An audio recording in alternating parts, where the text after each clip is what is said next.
In the very beginning, Earth wasn't the calm blue planet we know. She was born in fire, a glowing bowl of liquid rock spinning in the dark. Everything was chaos. Space rocks smashed into her. Volcanoes exploded non-stop, and the surface melted over and over again. But slowly, Earth began to settle down. The heavy metals sank deep into her center, forming a blazing core. Above that, thick, hot mantle rock swirled like slow-moving lava soup. And on top, a thin, fragile crust cooled, the first skin of the planet. For millions of years, the crust cracked into giant puzzle pieces. These pieces drifted and collided, lifting mountains, swallowing oceans, and tearing the land apart again.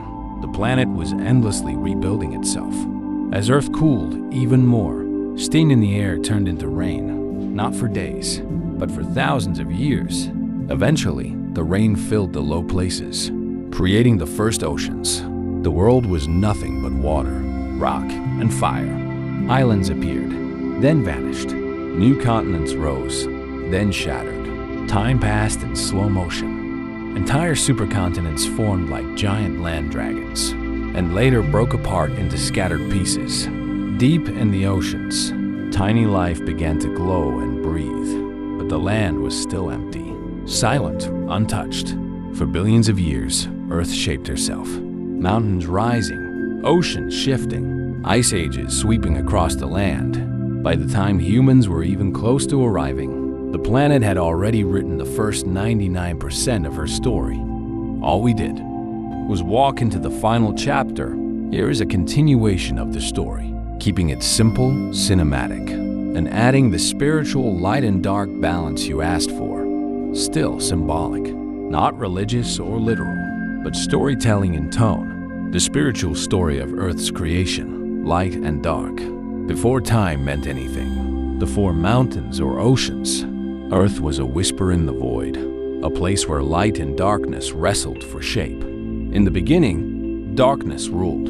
It was the darkness of raw chaos, the kind that swirls without direction. It crushed and twisted matter until it glowed with unbearable heat. This darkness wasn't evil, just wild, unformed, without purpose.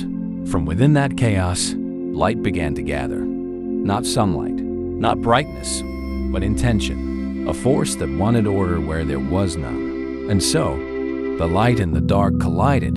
The dark gave Earth her fire, molten seas of red-hot rock, storms of ash, violent impacts that forged her iron heart.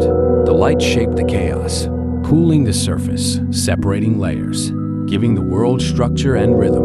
Light whispered, "Let there be balance." Darkness answered, "Let there be power."